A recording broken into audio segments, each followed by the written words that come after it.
સહજાનંદ સ્વામી મહારાજની જય, અક્ષર પુરુષોત્તમ મહારાજની જય, ભગતજી મહારાજની જય, શાસ્ત્રીજી મહારાજની જય, યોગીજી મહારાજની જય.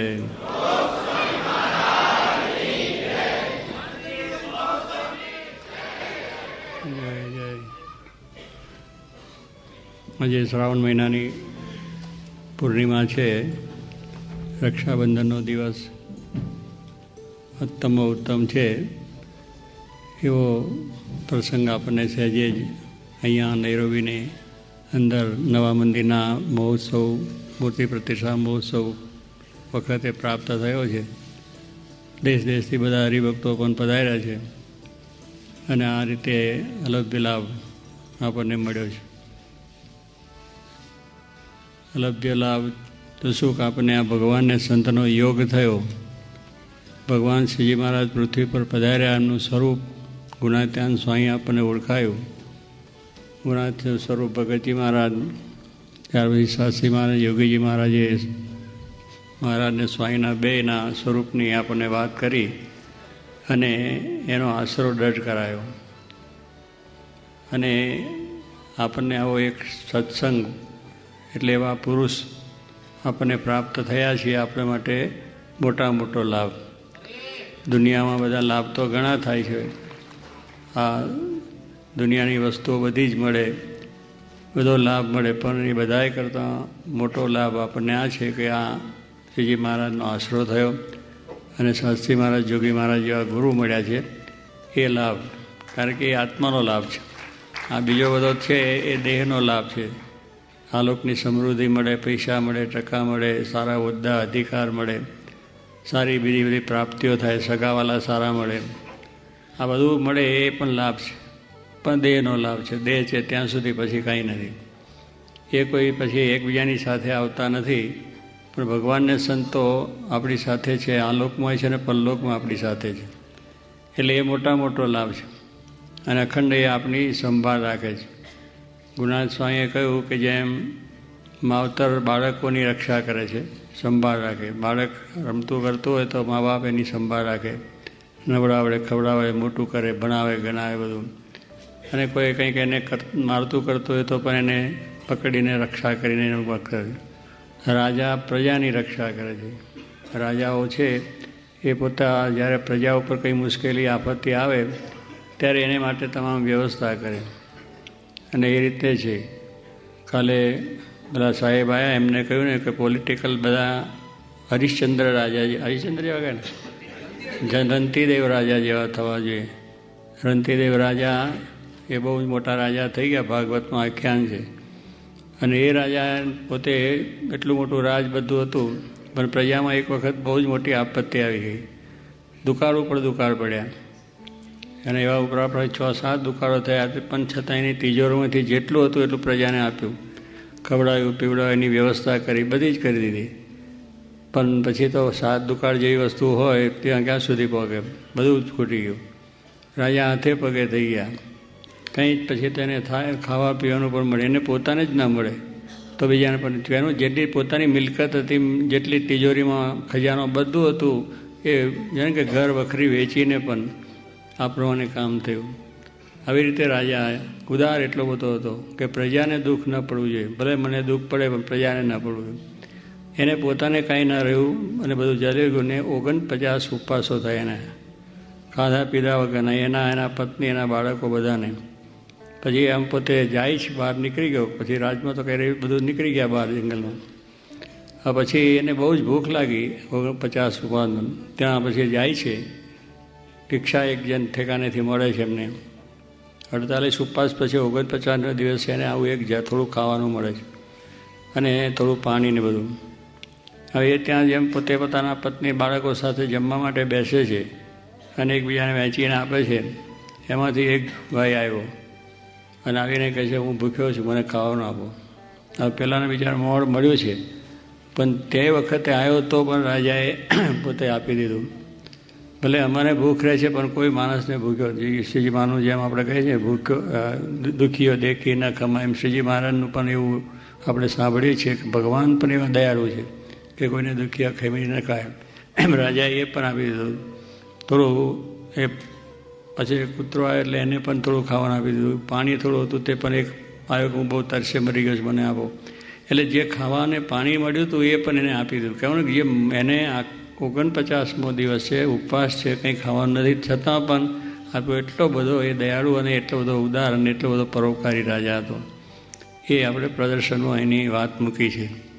આપણું પ્રદર્શન છે એમાં આ વાત મૂકી છે કે ભારતની અંદરના રાજાઓ કેવા હતા અને રાજાનું શું કર્તવ્ય છે એની અંદરથી આપણને ખબર પડે કે રાજાએ પોતાનું ગજમાં ભરવાના ન હોય કે પોતાના અગાવાલાનું કરવા ન હોય, પ્રજા માટેનું છે. પ્રજાની વાત છે, પ્રજાની પાસે.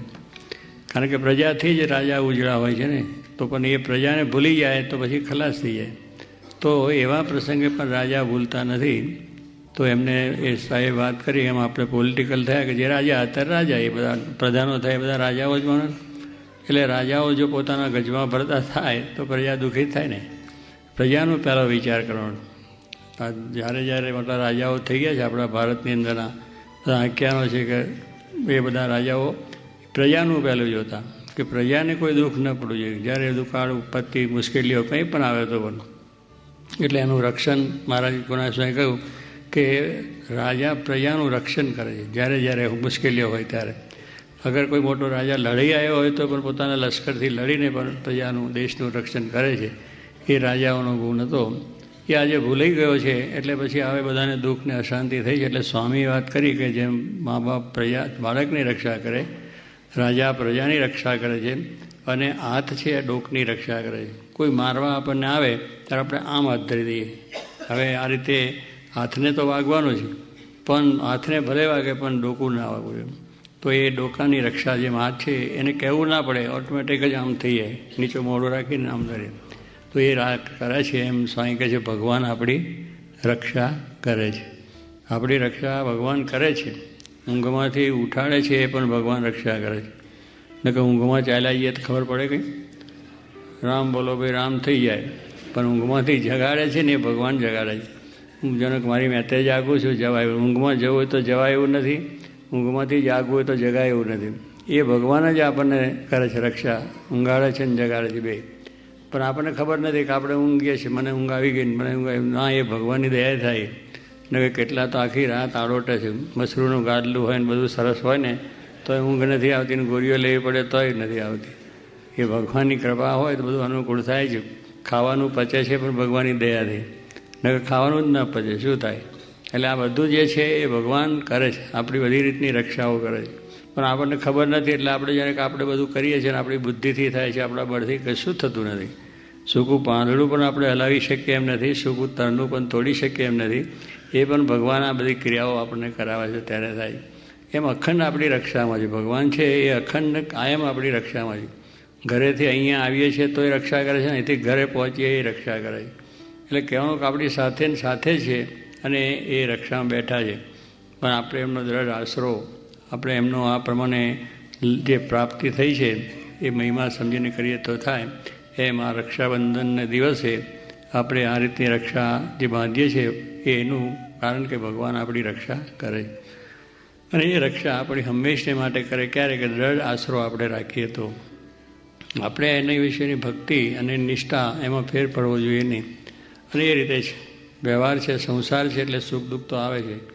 સુખ દુઃખ આવે સર્વ ભેળું, તેમાં રાખજો સ્થિરમતી, જાળવીશ મારા જનને અતિશય જતન કરી. નિષ્કાન સ્વામી ભક્તિનામ લખ્યું છે કે સુખ દુઃખ સર્વ આવે પેલું. સુખે આવે ને દુઃખે આવે. અપ ને ડાઉન થાય છે ને, કે અપ થયો અને પછી ડાઉન. કરોડપતિ રોડપતિ ડમ થઈ જાય. એટલે આ પરિસ્થિતિ ચાલે જ છે, આદિ અનાદિથી ચાલે છે. એમાં કોઈ નથી. રાજા રંક થઈ જાય ને રંક રાજા થઈ જાય. આવી પરિસ્થિતિઓ બની છે અને ઇતિહાસ છે બધા.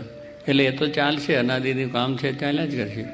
પણ એવી પરિસ્થિતિની અંદર પણ ભગવાનની જે આપણી નિષ્ઠા, દ્રઢતા, આશરો એ દ્રઢ રહેવો જોઈએ. એમાં આપણી સ્થિર મતિ રહેવી જોઈએ. આપણી મતિને ફરવાનું જોઈએ. આપણી મતિ છે ફરી જાય. જ્યારે આપણો અપ હોય અને બરોબર રીતની જાહો જલાલી હોય તો હો બહુ મોટા ભગવાનની તો મારું કામ ખરેખર ભગવાને તો લીલા લહેર કરીને ગિરાના. અને પછી જ્યારે કંઈક પાછા નીચે થયા કે મારું ભગવાને નખોદ કાઢી નાખ્યું. આ બાપના ભગવાન ક્યાં નખોદ કાઢવા આવ્યા છે?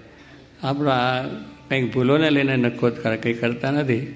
તો અહીં વાત કરતા કે સંતો ગામડે ફરવા જતા હતા, એક પટેલ હતા વાડીએ, એટલે ઘઉં કરેલા હતા, કોસથી પાણી પાય અને ઘઉં બહુ સારા લીલાછમ જેવા થયેલા, દાના ભરવાની તૈયારીમાં હતા. તે સંતો ત્યાં નાહવા ગયા, કોઈ નયા ધોયા, પછી પેલા પટેલને કહે છે, પટેલ ઘઉં ભગવાનની દયાથી બહુ સારા તમારા થયા, સારો પાક થશે. પેલો પટેલ જરા એ હતો ઓર એવો, એટલે બોલવા માંડ્યો કે ભગવાન શું કરે છે? આ મેં મહેનત કરી તારે પાણી પાયું તારે થયો છે, ભગવાન કરવા આવ્યા છે? આ મારી મહેનતને લઈને થયો છે. પેલો કહે ભગવાન કરે ના, કે મારી મહેનતથી કે ભગવાન કંઈ કરે.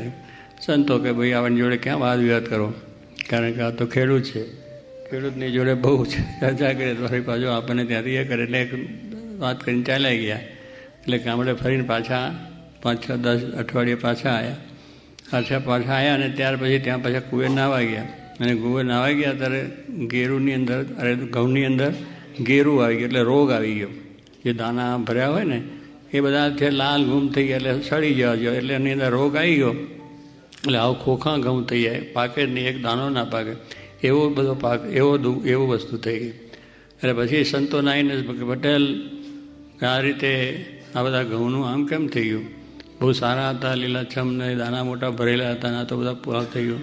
તો કે ભગવાને મારું નખોદ કાઢી નાખ્યું, કે મેં મહેનત કરી, એટલે કે તું કહેતો ને તે તારે ભગવાન ક્યાં કરે છે આ બધી વસ્તુ. એટલે કહેવાનું જો આપણને એવું છે કે સારું થાય ત્યારે તો ઓહો ધામધૂમ સત્સંગ આપણો રહે, આમ આવસાને ઉમંગને બીજું ને ત્રીજું, પણ આવું કંઈ કરે તારે કે મારું ભગવાને મારું કહ્યું, મારો જ છોકરો લઈ લીધો, બધા ઘણાના હતા, તો ભાઈ તારા બીજાનો જાય એમાં એને દુઃખ ના થાય. પણ એવું થાય કે મારો છોકરો કેમ લઈ ગયા, મારે ઘેર કેમ દુઃખ આવ્યું, મારે ત્યાં દાડું કેમ પડ્યું, બધું પણ થાય. ભગવાન છે કસોટી જુએ છે, તમારી નિષ્ઠાની, સમજણની, આશરાની કસોટી જુએ છે. એ કસોટીમાં આપણે પાસ થવાનું છે. દાદા ખાચરની કસોટી થઈ છે, બધા ઘણાની થતી થઈ. એટલે કહેવાનું શું છે કે ટેદી થાય છે ને અત્યારે થાય છે ને બધાય થશે ભવિષ્યમાં, પણ એ અપડાઉન થવાનું. એટલે સ્વામી કહે છે કે સુખ દુઃખ આવે સર્વ ભેળું, તેમાં સ્થિર મતિ રાખવાની. જેમ દાદા ખાચરની ફરી નથી, પર્વતભાઈની ફરી નથી, ગોરધનભાઈની ફરી નથી, મોટા સ્વામી આશાભાઈની ફરી નથી, એમાં આપણા ઘણા ભક્તોની મુશ્કેલીઓ આવી છે, પણ એ બધાની અંદર આમ દઢ રહ્યા છે. એટલે વ્યવહાર છે, સંસાર છે, ઊંટના બેસના જેવો છે, એલા આવવાના છે. પણ એલાની અંદર આપણે એલો લઈ લેવાનો. ઊંટની સાથે તો કેટ તૂટે નહીં, નકર કેટ તૂટી જાય. કાંઈ ઊંટની ચાલ આમ છે, ઊંચું નીચું કરે આપણું આખું શરીર આમ આમ. જો પણ એની સાથે આપણે એલો ના લઈએ તો કેટ તૂટી. હું તો અક્કડ બેહીશ, પણ ઊંટનીમાં એવું ના બેહાય. ઊંટમાં તો એલો ચાલે, એની સાથે આમ આમ એ જે બહેનારા છે એને જોજો તમે, એ ઊંટો બેહ્યા છે ને એટલે એલા સાથે એલો લે છે, એટલે એવા એ ઘઉં પછી ઘઉં બેસી જાય ને. કે આપણે તો એક અડધો ઘઉં છે ને કેટ તૂટી જાય, કારણ આપણે એલો લેતા આવડે નહીં. એમ આ સત્સંગમાં એલા લેવાની શીખવું જોઈએ કે આવું બધું આવે તો એ ભગવાનને સંત છે એ આપણી રક્ષામાં છે, અને આપણી રક્ષા હંમેશા કરવાના છે. માટે આપણે એવો દ્રઢ આશરો રાખી અને આપણું કામ કરવાનું છે. મહારાજની દયાથી આ બધું છે. આ ભગવાનના કામમાં વિઘ્ન નથી આવતું. જો ને આ મંદિર છે આપણે કર્યું, હવે એ તો ભગવાનનું કામ છે ને, તો એમાં એલા આવે છે. આયા કે ના મહેન્દ્રભાઈ? જો આ બેઠા કેટલા એલા આવ્યા છે. ભાઈ એલામાં એલો લઈને આજે કામ ભગવાનનું છે, પણ કહેવાનું છે એ તો બધામાં આપણને આ વ્યવહાર છે. એટલે કે આ પ્રમાણે બધી વસ્તુ છે. તો એમ સમજીને આપણી મહારાજ સર્વ કરતા છે એટલું દરતા, ભગવાન સર્વ કરતા છે, એમાં કલ્યાણ આપણું. ભગવાન સર્વ કરતા છે, જે થાય છે ભગવાનની ઈચ્છાથી જ થાય છે, ભગવાનની મરજીથી જ થાય છે, એમ સમજીને આપણે ચાલવું. પણ આમ કેમ થયું, આમ કેમ થયું, એવો કોઈ સંશય કરવો નહીં. સંશય આત્મા વિનિશ્ચિત. એમાં કોઈ પણ સંશય ભગવાનના કાર્યમાં થાય તો આપણે જાણવું કે આપણી હજુ સમજણ કાચી છે, આપણે નિષ્ઠા કાચી છે. એમાં તો જવું જે થયું બહુ સારું થયું, એમાં આનંદ જ રહેવો જોઈએ, તો કોઈ જાતનો વાંધો આવે નહીં, અને સર્વ પ્રકારે સુખિયા રહેવાય. અમારા પ્રભુદાસ લાલાજી ગાનાવાળા લકમપાલામાંથી નીકળ્યા અને બધું લઈને, કારણ કે તે બધું લઈ લીધું, ઈડી અમીન બધું પોતાને લઈ લીધું હતું. આપણે બધા જાણીએ છીએ ને, ત્યાંથી જ બધા અહીં આવ્યા, પછી આગળ ગયા, બધા ગયા. તો તે ત્યાં દેશમાં આવ્યા તો પૂછ્યું કે ભાઈ આપણે પ્રભુદાસ કેમ છે, આ બધું ક્યાં મૂકીને બધું આમ તેમ? કે હું ક્યાં હું તો બધું લઈને જ આવ્યો છું, કારણ કે હું આપણો ધોતિયું પહેરીને ગયો હતો, ના પાટલું કોટ પહેરીને આવ્યો છું, કમાઈને આવ્યો છું. કે એટલે એને કેફ કહેવાનું શું છે, સ્વામી મળ્યા છે એટલે આપણે કેફ જ છે, બધું આપણું હતું જ ક્યાં? આપણે કંઈ લઈને ગયા નથી, આપણે કંઈ લાવવાનું છે જ નહીં. જન્મ્યા પહેલાં જગત નહોતું, મુઆ પછી. એટલે આ જો જ્ઞાન, આ સમજણ, આ નિષ્ઠા આ બધું હોય તો આપણી બધી પરિસ્થિતિઓની અંદર ગમે તેટલી મુશ્કેલીઓની અંદર પણ એક મતિ રહે, એક બુદ્ધિ રહે, એક વિચાર રહે કે ભગવાન જ સર્વ કરતા છે, એના થકી જ કલ્યાણ છે, એથી નથી.